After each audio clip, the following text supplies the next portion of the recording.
Good day, I'm Engineer Roland Kenneth Corpus. So this is the sample problem number 6 of torsion in our video lecture. So this is a torsion in indeterminate structure.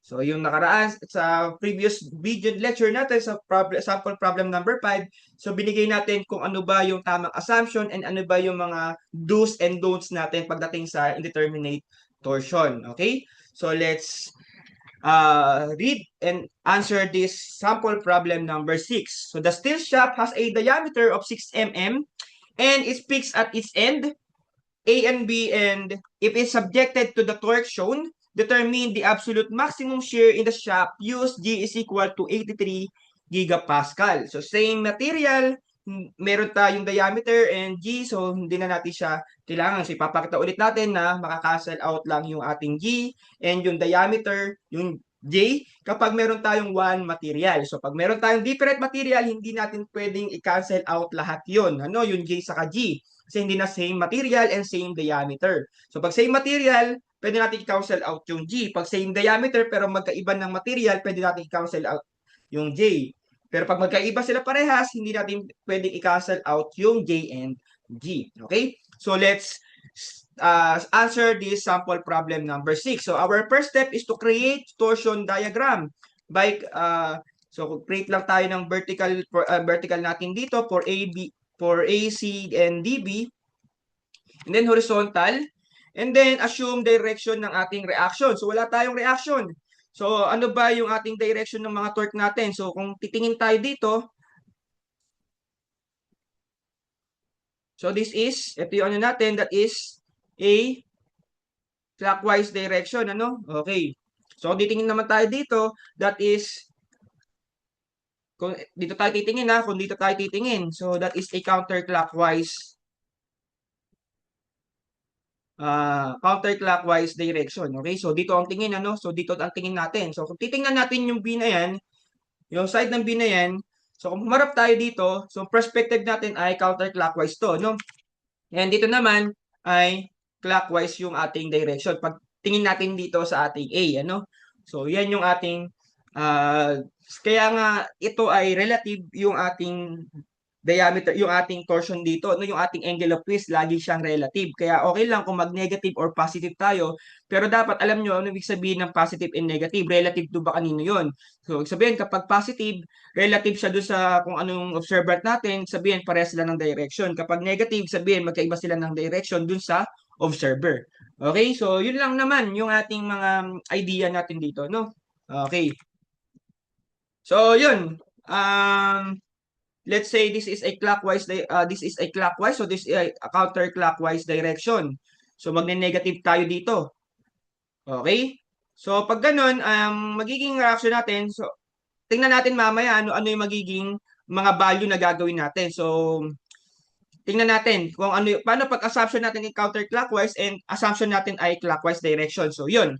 Okay? So kung counterclockwise direction tayo and ito ay 500 Newton meter, 200 Newton meter. So ito, no? So ang reaction na A natin is a counterclockwise. So counterclockwise direction. So RA. Ayan natin, ano? Kasi inisip natin kung kontrahin niya yung ano na yan. So wala namang problema dyan. Pero kung i-assume natin na clockwise din yan, wala naman din problema. So parehas lang din yan dun sa ating sample problem na previous natin sample problem number 5. So tingnan naman natin ngayon kung paano naman kapag ang ating direction na in-assume ay counterclockwise. So let's have a sample problem. So therefore, meron tayo ditong torsion. So baba tayo dahil counterclockwise yan. So ano magiging value natin dito? So meron tayong negative RA, okay? So negative RA. Okay. So ngayon, nag-negative RA tayo, magpa-plus tayo ngayon. So ano ba yung gusto nyo assumption natin dito? Ito ba ay positive or negative? Okay, so sabi natin, pare-parehas lang naman yan. Dapat ang assumption natin dito ay pare-parehas na lang yan na negative, ano? So, para mas madali tayo. Kaso ang problema, kapag pare-parehas yung negative, dapat alam natin ano ba yung magiging equation natin. So, kapag naka-negative tayo, no? So, that is negative RA, ano? And then, so anong gagawin natin dito? So baka isipin nyo ay 500, negative RA plus 500. So tama naman. Okay? So negative RA plus 500, tama naman. Okay? So bakit naging tama yon? Kasi nga sabi natin kapag yung sa sample problem number 5 natin, yung 300 minus RA is assumption natin that that will be a negative. Okay? Kasi iniisip natin ay negative. So kapag mag-RA minus ano tayo, 500, so that is will be positive. Okay? So kung in-assume natin dito na ito ay positive, ay negative, so assumption natin lagi dito ay negative, so magiging RA minus, magiging ano na to, no? Magiging 500. So angat tayo kasi clockwise to. So clockwise, and ito ay clockwise.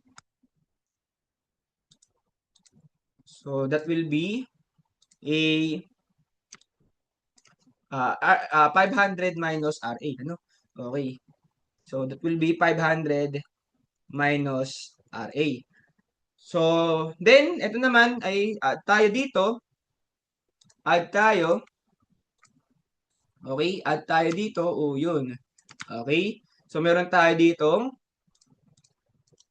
700. So, 500 plus 200, that is 700 minus RA. Okay. So, paano sa pag gusto ko siya igawing positive, ano? So, ibang ano naman tayo, ibang kulay naman para meron tayong basihan mamaya. Paano pag gusto ko siyang positive, nag-plus ulit siya? Gusto ko kakaiba ako, sir. Ano, wala namang problema doon. So, i-positive natin siya. So, pag nag-positive tayo, ano magiging assumption natin? Ano magiging value natin dito? Okay, so kung isipin mo ay 700, RA plus 700. So, yun. Medyo, yun. So, yung magiging ano natin dito, no? RA plus 700. So, tama. RA plus 700.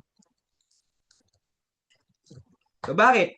Bakit ganyan? Kasi nga, assume natin kapag nag-positive na tayo, dapat ganito na ayos ng ating equation. So, pag baliktad dyan, negative tayo. So, mamamali tayo dyan. Ano? So, papakita natin mamaya yan kapag iba yung ginawa nyo yung mga assumption. Ano? Okay, so let's solve for the problem natin. So, meron tayong total deformation is equal to 0 kasi meron tayong rigid wall unless na lang kapag meron tayo ditong allowed na gumalaw yung ating member. Ano? Okay, so meron tayong 0 is equal to torsional AC is equal to RA, negative RA over negative RA multiplied by 1,000. Okay, so wala namang problema. Ka na lang din yan, ano? Kasi nga, ika-cancel out lang din natin lahat yan. Okay? So, sige, sabihin natin 1,000 para malaman natin, ano? So, over JG. So, minus, multiply by 500 minus RA over JG. So, multiply by, so, sorry. At, imaano na, ano? Pumapaling na naman. So, 0 is equal to RA multiply by 1,000 over JG. So, negative tayo. Bakit tayo negative? Kasi negative yung ating assumption. Okay, so plus, minus 500 minus RA multiply by 1,500 over JG. Okay, so minus 700 minus RA multiply by 1,000 over JG. Over JG. So, multiply both side by JG over 1,000. So, makakancel yung 1,000, makakancel yung 1,000, so makakancel yung JG. So, pwede na natin siya i-consider na ganito. So, negative RA multiply by 1 minus 500 minus RA multiply by 1.5, then minus 700 minus RA multiply by 1. So, yun. So, erase na natin to. So, yan na yung ating equation, ano. So, pinakita na natin kung paano ba, paano to nakuha. Okay, so, ayan. So, multiply by 1. Okay.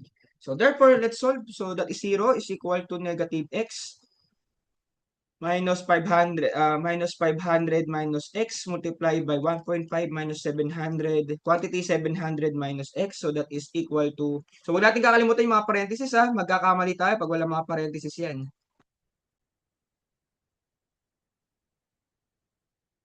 So sir, ah, may napansin po pala ako dito sir, ano, kasi nag-negative tayo dito sir, tas ang value natin dito sa, di ba sir, negative tayo dito. So nag-negative tayo dito, then 500 minus RA kasi sir dito ay counterclockwise, negative yung value natin.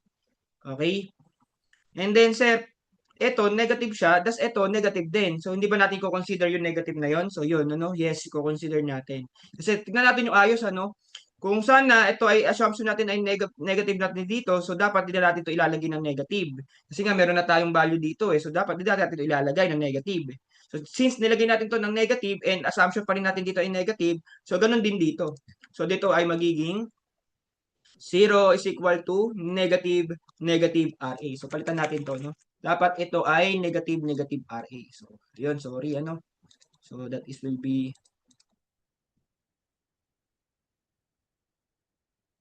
negative, negative, negative RA multiply by, so, yan na natin, ano? Dito na lang natin. So, that is will be negative, negative RA. So, napakaganda ng observation nyo, no? Kung naisip nyo yun at na-observe nyo yun, napakagaling nyo. Okay? Kasi nga, tama naman na may negative tayo dito, tapos negative yung RA, negative RA tayo dito. So, dapat kinonsider din natin yung negative RA na yan. Kasi dito, nag-negative tayo, pero assumption natin dito ay negative na tayo dito. Okay? Kasi kung assumption natin dito ay negative na pala, ay hindi na natin dapat na nilagay, hindi na natin nilagay ng negative yon. Okay? Oh, so, sana naintindihan natin. Kasi ginawa natin, bumaba tayo dito, so that is negative RA. Kasi sabi natin, negative RA indicate that the equation is a negative. So, pag nag-positive yung RA na yan, na-assume natin na yung ating diagram ay positive lahat yan. Ano? So, nag-negative tayo dito, so i-consider din natin yung negative RA yan. Kasi nga, negative tayo dito. Then, negative tayo dito, and then, negative yung RA natin kasi nga, ay assumption natin na negative tayo dito. So, yun. So therefore, meron tayong 0 is RA is equal to, so 0 is equal to negative negative, so that is positive. So x plus minus 500 minus x, 1.5 minus 700 minus x multiplied by 1, so that is equal to 414 Newton meter, na negative nga talaga. So, tama assumption natin na ito yung negative. And then, yung ating, that is equal to torsion at AC. So, that is equal to our torsion natin kay CD is equal to 500 minus RA. So, that is equal to, so 500 minus X, so that is equal to 85.714 Newton. So, tama na nasa negative side yung ating yung assumption natin. Then, so torsion natin kay dB is equal to 500 minus 700 minus x or RA, so that is equal to 285 point,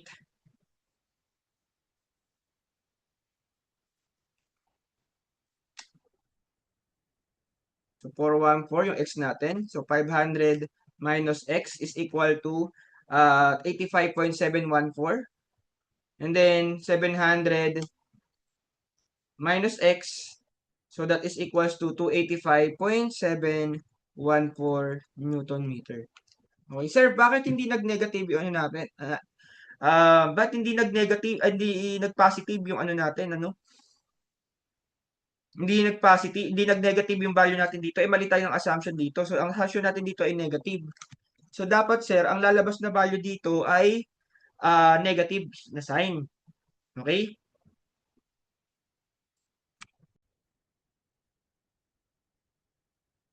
So, the answer is, kung bakit ganun ay, um, hindi ko rin alam. Hindi ko rin masagot yung answer na yun. Kasi nalilito din ako no, kung bakit hindi siya magne-negative. Okay? Pero yan, pero tama yung answer natin na yan. So, ito yung gagawin natin. Okay? So, kung ang tanong nyo kung bakit hindi ito nag-negative kasi mali itong assumption natin, so, ang sagot ko lang doon ay i-research ko pa. Okay? Kung bakit siya hindi na ganun. Kasi ang idea ko din doon, kung bakit siya naging positive pa rin siya at hindi siya naging negative, kasi nga ay, ang assumption natin ay, ang value natin dito is nag-negative 700 minus RA tayo. Ibig sabihin, inassume na natin na mas mata na mas ano si ano, na mas tawag dito. So, inassume na natin na mas mababa lagi si RA, ano? Okay, na meron tayong negative na RA. So, dito, dahil tama naman assumption natin, ay tama naman yung naging value natin dito, kaya, so tama naman na ano tayo dito, mag-negative side tayo dito, kaya binigyan tayo dito ng negative na value, ano? Ay, na positive na value. So, yun yung idea ko. Pero tingnan natin kung paano naman kapag ang assumption natin dito ay clockwise direction, ano?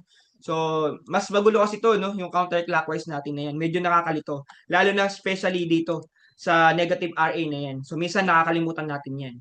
Okay? So paano naman kapag clockwise yung ginawa nating direction, ano, na reaction natin? Okay? So, yung reaction natin ay clockwise. Hindi na tayo nag-counterclockwise. So, yun yung assumption natin ngayon, ha? So, dapat parehas lang tayo na makuha ang value. Kasi same lang naman yan. So, iba lang yung gagawin nating approach. So, pinakita ko lang kapag clockwise direction yung counterclockwise direction natin sa reaction. Ano ba yung mga magiging pros and cons natin doon? Ano yung magiging effect? So, pinakita ko lang. Okay? So, assume natin na ang ating reaction at A is equal to clockwise direction. Ano? So, ito yung ating reaction at A. So, that is a clockwise direction. So, positive also.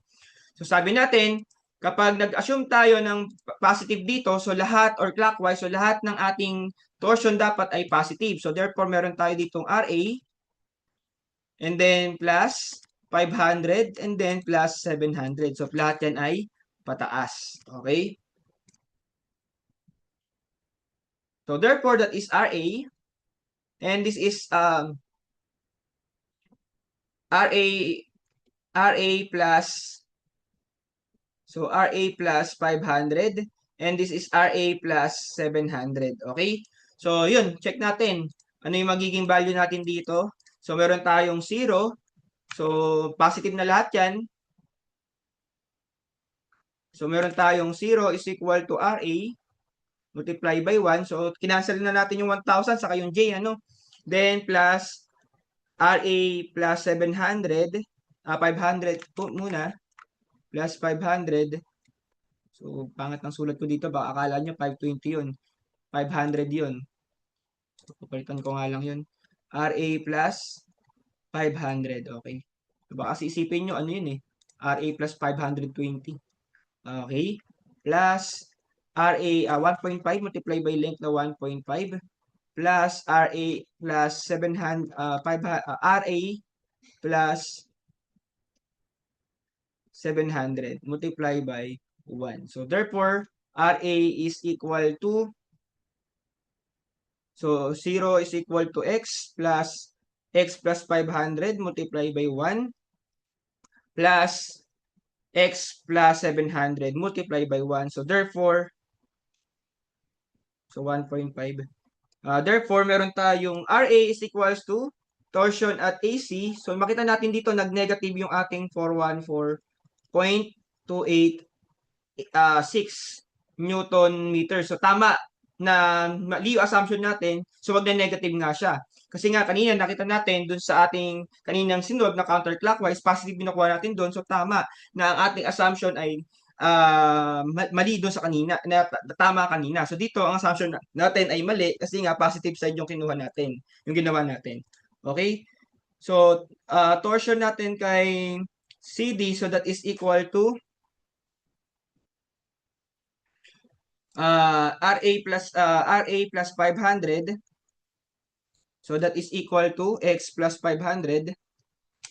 So meron tayong 85.71 Newton meter. So dito makita natin ano, mali din yung assumption, dapat ito ay negative. Pero positive pa rin yung nakuha natin. Okay? So yun.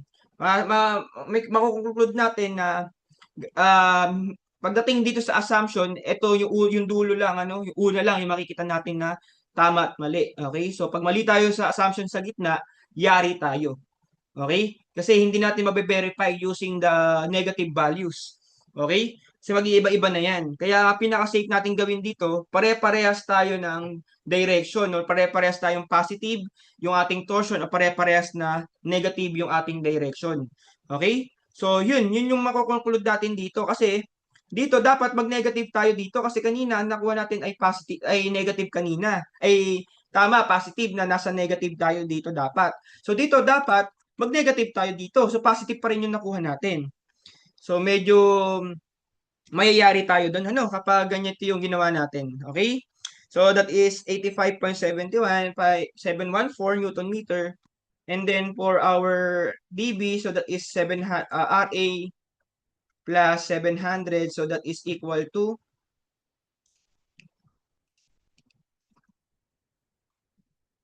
285.714 Newton meter. So mapapansin natin, so tama, positive yung nakuha natin kasi positive na nga dapat ito dito sa side na yan. Okay? So yun, yun yung ating makukonclude dito sa pag-solve ng indeterminate structure. Medyo madiwara lang at kailangan ay i-follow natin strictly i-follow natin yung consideration natin or yung ating step. Kailangan, sabi natin, na-conclude na natin na mas madali kung clockwise na lang yung ating i-assume na reaction. Okay? So, kapag nag-assume tayo ng clockwise na reaction, so lahat ng torsion diagram natin ay magiging positive dapat. So, mapapansin natin na yung direction natin dito ay positive. Iwasan nating ano dito, no, pagtatlo, no? Yung doon sa dalawa kanina, dalawa lang member, so, okay lang na ibaliktad natin. So, dito sa tatlong member na natin, tatlong segment, iwasan na natin yung may tatawid pa ng zero. So, magpa-positive pa, magne-negative pa, no? Yung tatawid ng positive to negative or negative to positive, iwasan natin yon. Pag positive lahat, positive lahat. Pag negative lahat, negative lahat. Kasi nga, dito mapapansin natin sa nakuha nating value, we cannot verify kung tama yung assumption natin. Meron na tayong maling consideration dito kapag nag-iba tayo ng direction diyan. Masisiraan na mamamali na yung ating value. Kasi nga merong isa na bibigyan tayo ng positive kahit mali yung assumption natin. So yun yung idea natin dito. Okay? Kaya conclusion, kapag nag-assume tayo ng reaction na clockwise, ay positive lahat. Mas maganda clockwise compared to counterclockwise kasi nga yung negative RA. So magkakaroon tayo ng problema doon kapag hindi natin nailagay na negative-negative siya. So yun, kapag alam nyo naman, pwede naman tayong mag-counterclockwise na assumption. Okay? So that's the rule ng ating ng value natin dito. So yun, thank you guys and so, bibigay na lang ako ng activity. So, this is a sample practice problem. So, magbibigay na lang ako ng activity regarding this problem. Ano? Okay, so thank you guys. And meron pa tayo na last topic natin sa torsion which is the thin walled torsion. And then, yun na yun. Yun na yung ating last topic for torsion. So, madali lang naman yun guys and panoorin natin. Okay, so thank you. This is sample problem number 6.